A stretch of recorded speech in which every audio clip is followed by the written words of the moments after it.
Okay, so before everything, guys, do you say Ghibli or Ghibli? It's Ghibli, Studio Ghibli. It rolls off the tongue. It sounds nice. It's just better than No, Ghibli. no. See, this is Ghibli. Okay, Manuel Ghibli, right? Honestly, dude, I'm gonna say Ghibli. Ghibli, like, Oh kind my of, god. My it sounds like man. disgusting, dude. I can't lie.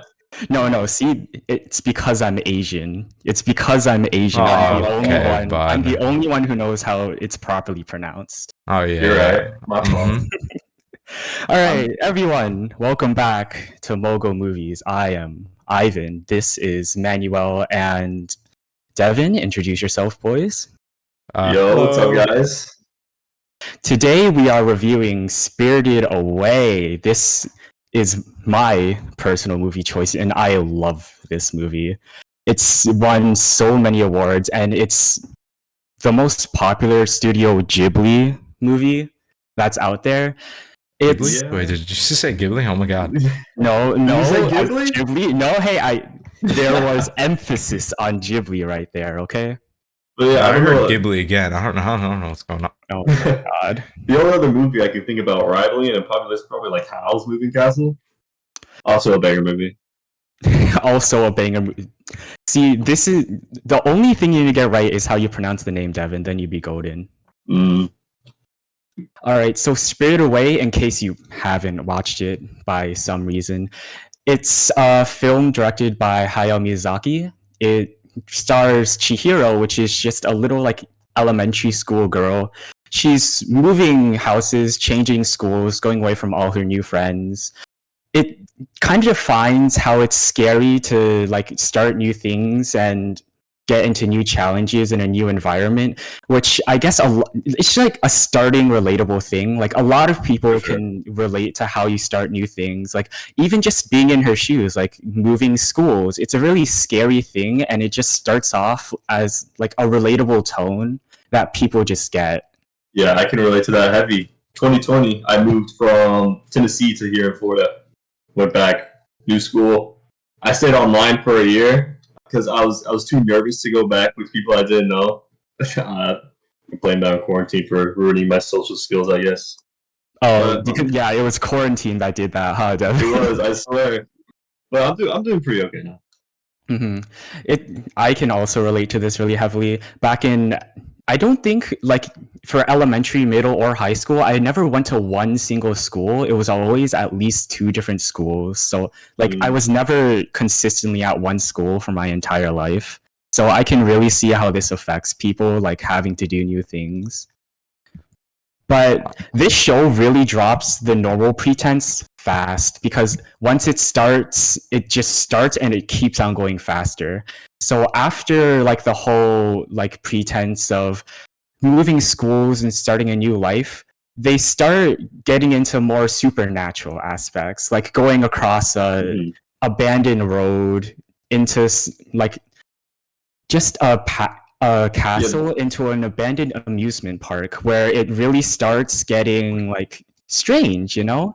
Because first, okay, let's start off with someone other than Chihiro, her parents. Yes. So at the start, they go through this abandoned amusement park with just like an unusual interest because they leave their child behind a lot and they don't really listen to her at all. They're kind of just like, you should follow us, and then they don't ever look behind to see if she's actually following. It was really strange because like that's your child. Yeah. They're like, yeah, the setting comes in, they're in the car, they're going to their new place. The dad's like, I'm gonna make a shortcut down this road. He has no idea where the fudge this road goes. And then they come across like the entrance to this abandoned theme park. And they go through it, and it's just empty fields and grasslands. And they go into this abandoned like ghost. Well, they don't know it's a ghost town while they're there, but there were definitely signs there that it's like they uncharacteristically just ignore. And they also ignore their child because Chihiro apparently is the only one that can actually see. It's really strange that no one is here, and the parents just keep on going. Yeah, they smell food, and they're like, food, and then they lose all sense of like reason. Yeah, they do not.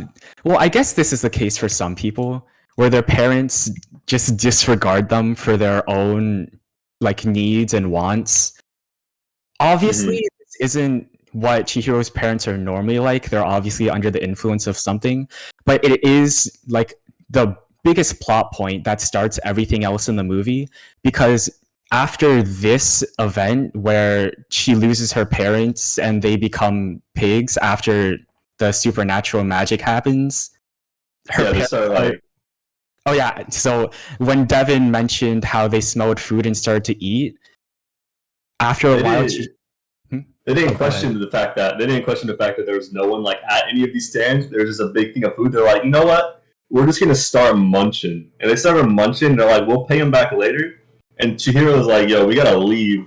So Chihiro left them for a little bit, and when she came back, just saw them, and they were just giant pigs Yeah, just munching. Chihiro saw how they stopped listening to her. So then she moved on and then she came back and saw that her parents transformed into pigs because it's okay, this movie has a lot of symbolism with homage to like religious stuff, Mm. specifically Japanese Shintoism. Like talk about how her parents' gluttony and greed like turns them into literal pigs. So this plot point drives the movie forward. It's like her main motivation to move on to save her parents and go back to her normal life. Mm. So after this, then like this is where the supernatural stuff picks up because she's shoved into this world of just like monsters and magic where she has to now navigate this new world that she has no idea about. So the first person she meets is Haku, which is just like this mysterious kid she first meets that it's like her guide into this new world. Yeah, he So sees him. He's like, "What the heck are you doing here? We this is very dangerous for you." And he's like, "We gotta get you out of here pronto." it's hinted at that he does have a past connection with her that she doesn't know about, which Mm-hmm. plays a big part into the story later. But it's something that it's a big plot point that gets unfolded as like the climax of the movie. Yeah, So the introduction of Haku then goes into the introduction of the second like big supporting character, Kamaji.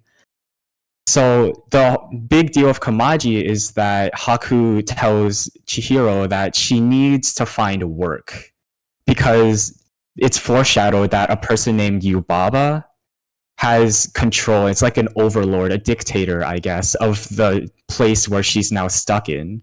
mm-hmm. And Haku tells her that Kamaji is someone who can help him if she can get work from him. Yeah. But the thing about you, he keeps telling her like always just keep repeating, "Hey, give me work," and then that they will give her work.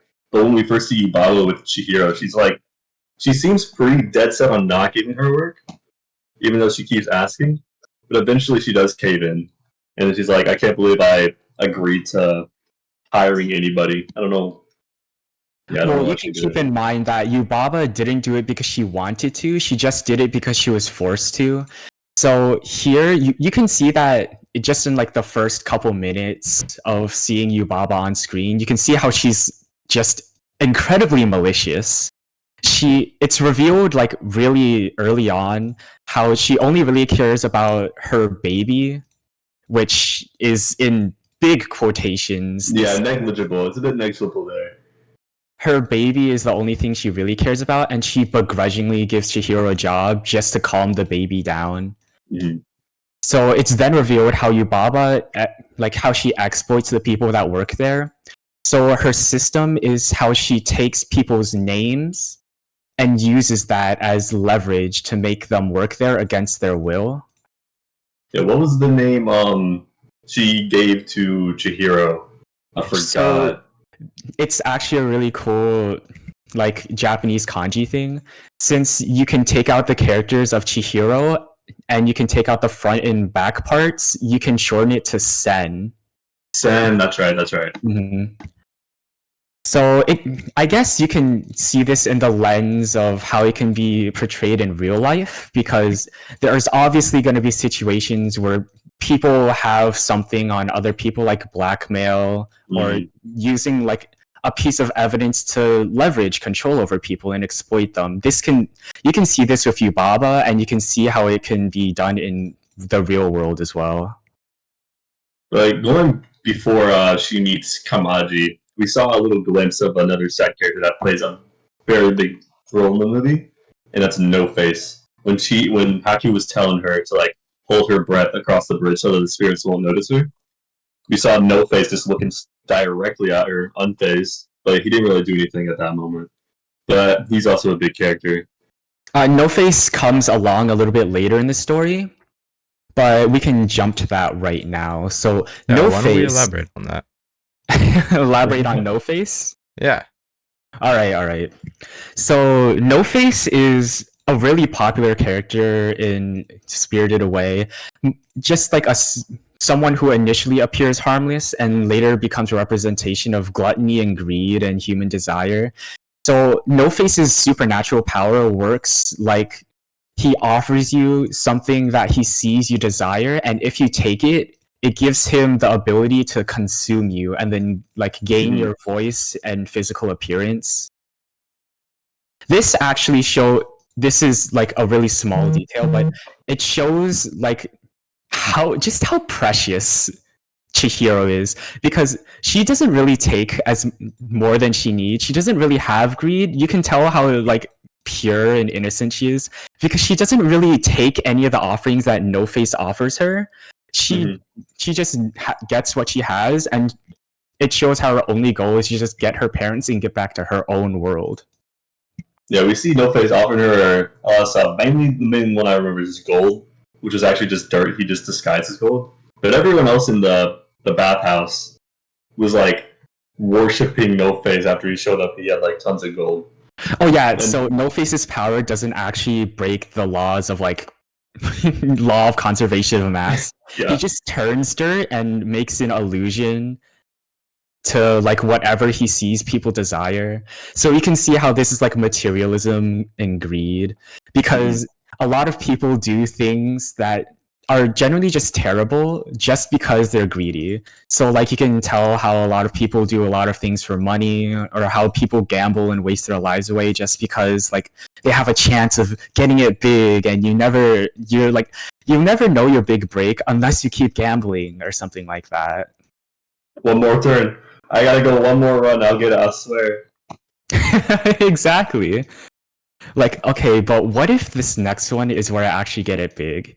So No Face is like that big manifestation of greed that like complements the character like Yubaba greatly, because Yubaba does this whole thing for money and she loves to live extravagantly, and No Face is like the person who can like enable that kind of lifestyle. And then let's go back to Kamaji. How he actually like starts off like, I don't know if you guys know what a tsundere is, but putting out some weeb terms for our viewers, I see. But he acts kind of cold to Chihiro at first. He's like, just scram off, kid. I don't wanna mess with you. And eventually he does. He turns into like a caring grandfather in a way after that. That is a line he drops in the actual movie. He sticks up for Sen after being cold to her, saying that she's actually his granddaughter, which you can tell is obviously not true, because if you watch the film, Kamaji isn't human. He's some sort of spider demon. If that's an accurate description of him. Yeah, I don't know what else we'd use, to be honest. Yeah, but, I mean, he definitely doesn't look human, let me tell you. Exactly. Thank you for backing me up here. Yeah. So this apathetic and like resistant nature that he has initially towards Chihiro is just because he doesn't want to get her like roped in with the entire mess that Yubaba's bathhouse is. He just really wants to protect her from the type of like subservience that he's in Mm. right now, because everybody inside of the bathhouse has gotten their name taken by Yubaba. So there's characters like Kamaji, and then there's Haku, who have their names taken, shortened, and then used against them by Yubaba. There's also another one. I forgot her name though. It was that one girl who also was kind of tsundere at first. She was like, Oh, Lin. get away. Lin, yeah. Lynn. She was like, a human? Why is she here? And then once like Sin got like hired, she was like, finally I have a new coworker. Just like me, for real. Lin was one of my favorite characters in the entire film. I wanted justice for Lynn. I wanted her to get out of there. I love Lin because Lin, what she does is she gets bribed with a fried newt, which is the only part of the show that I really don't get, because I don't get what a fried newt has to do with like spirits and stuff. Neither do I. I guess it's just a tasty treat. Yeah, I guess. But okay, she puts up a front in front of like the entire bathhouse about how she doesn't want this new kid, new human, like she doesn't want the extra responsibility, but she really does like genuinely care for her, and I just love that character style of, I guess, yeah, just a tsundere. Maybe I just like tsunderes, you know? Maybe just that's like just a type. We're so It's just like me for real. Exactly. Right, going forward, after Kamaji, I think that's when Lin came in. We talked about Lin. And then it goes into the I think the baby with like the twin of Yubaba. The twin of Yubaba is like Zeniba. Yeah, Zeniba. Yeah, exactly. Mm-hmm. And so Zeniba is like the antithesis of Yubaba, where Yubaba is like the like cold businesswoman that only cares for money. Zeniba is actually just like your grandma. Yeah, she's just chill.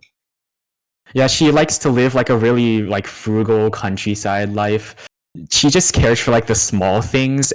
But the thing is, Zeniba and Yubaba have like comparable power in terms of this world, I guess. They're twins. Yeah. They're identical twin sisters. It's just that Zeniba has a different personality, and that she values the small things and is just generally kind to people. Yeah, and we see Yubaba act kind to like, obviously her baby. But Zeniba like disguises her baby as like this little mouse thing and makes one of Yubaba's like servants look like her baby, and Yubaba does not realize at all. So it kind of like turns on her head. Like, does she actually care for her baby? Yeah, because it's like, does she really know it that well? Like, does she actually care for who her baby is, or does she just care for her baby for the sake of like, you know, her being the baby? Wait. For just like care for her baby for the sake of like that being just because it's her baby, you know? Yeah, I'm not sure why she like. I guess she doesn't pretend, but I guess she doesn't care for it as much as she like puts on that she does. I don't know why she does that, but there's probably some symbolic reason. Yeah, it's never fully revealed why she actually cares for the baby, but it's just showed that she does. And then let's see. We get the arc with her helping out Haku. Like, remember his like past name. So there's a big reveal. I guess you can call it the climax of the movie. Yeah. This is on the way back from Zeniba's house, where Haku finally remembers his name with the help of Chihiro. I don't remember. Oh no. Okay, I remember. It was like a river. It was like something river. The story is that Chihiro lost her shoe in a river when back when she was still in the old elementary school. And the river somehow gained sentience and saved her, studio movie magic. And she remembers the river's name, which is the Kohaku River, which is Kohaku, that's right. The Kohaku River, which, okay, just like real side tangent. How did Zeniba like get the physical manifestation of a river to work for her? I don't know. Why did he start working for her? How did a river get their name stolen? Anyway, it's just like ignoring that part. This made the big reveal and climax of the movie. It's basically just Chihiro hoping Haku get rid of Yubaba's hold, power, exploitation, blackmail over him, whatever you want to call it. Mm-hmm. So this essentially frees him and makes him his own person again through the power of love. Yeah, we could tie that to this Chihiro's growth as a character throughout the movie. She goes from like being shy, kind of slow, scared of like the new places she's going to, and then she goes through all these experiences. And toward the end, she literally goes against Yubaba, who she was scared of at first in the movie, and she just starts acting brave toward her. Well, it's like going from like a situation and making it extreme. Because at first she's scared of like this new and strange school that she's going to, but then she's thrown into an entirely different world with its own magic system, with a completely different set of people. But you can see how they're fundamentally similar to how normal people are, and how she adapts and then grows to it with the help of the people around her. You could call it coping, maybe. What if this is all just a dream? This is all just a dream by Chihiro and just a coping mechanism, so she finds peace at her new school. What if she's just still napping in the car? She's just sleeping, and it's just her imagination.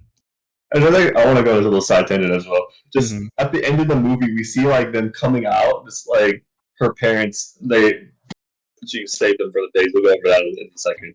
But they go back to their car and there's like moss growing all over it. It was like for days. Like they were gone for days. There's like leaves and moss on the cars, like growing on the wheels and stuff. I didn't explain that to the workers. They were like, "We're gonna be late. We don't want the workers to get there first in the beginning of the movie." I didn't explain that. What do you even say? We went missing for a couple of days. Sorry. Our fault. Yeah. Got turned into pigs. Happens every day. Yeah. Going to It's happened to me before, so. Yeah, honestly, the most relatable part of the movie. Don't you ever just move houses? You go down this random hallway, go into abandoned amusement park, just delicious food everywhere, eat it, turn into pigs. Casual. Tuesday. Sounds like a Friday night. It does sound like a Friday night. A Tuesday. Anyways, it's a Tuesday for me. It's a Tuesday? Yeah. It's a normal Tuesday. Going to how she saved her parents. I think it's another thing for her character we should highlight on. Oh yes, the entire saving her parents thing. So whenever they get back from after Zeniva's house, and they figure out, she figures out Haku's name. They go back and take a test by Yubaba to tell if she can find her parents. So how the test works is since her parents were turned into pigs, she lines up a bunch of pigs and then asks Sen if she can tell the difference between all the pigs and find her parents. This test actually goes into Yubaba's character because it reveals how scummy she is. Because none of the pigs she lined up for Chihiro are actually. Yeah, that was so scummy. Because it's can you tell your parents from this group of pigs? And then Chihiro. Well, I guess it is Sen. Chihiro, my goat. She figured it out. She knows, dude. She's different. She's like, these aren't my parents. None of these are. And then she's like, are you sure? It's like, yeah, none of these are my parents. And then she's right. Yours is my goat. She's just better, honestly. Yubaba L, Chihiro W. Yubaba's huffing copium all day after that. She had to break a contract because of that. Oh. Alright, that was our review of Spirited Away. It's a great watch if you haven't seen it. You kind of... Wait. What are we missing? Our reviews, hello? Oh, my fault? Alright, so Spirited Away. It was definitely a great film, I'm not gonna lie. There were some parts I was confused about. I bet if I did some more research, I'd like it even more. But I'm kind of lazy. I don't really like doing research. I can't believe you. But this was still a great movie. I give it an 8. Yeah, around an 8 out of 10. Maybe 8.5. Somewhere in that range. Honestly, that's too low. Too low? No, I'm up at the 9.5 to 10 range, Ooh. honestly. This is one of my favorite movies. You know It's what? like it's so good. I think 8 is disrespect to the movie, honestly. I 8 is thought it was pretty disrespectful to good. Spirited Away, okay? I'm sorry. All I right. did like the movie though. So Yeah. this The movie was good. Yeah. It was a good movie. great That's all I have to watch. say about it. This has been Mogul Some Movie. few words leave a big impact, Manuel. But yeah, this has been Mogul Movie. We close We'll it see out. you next time. And wow, man, I can't believe that Batman really died at the end of the movie and all Stop that. spoiling, bro.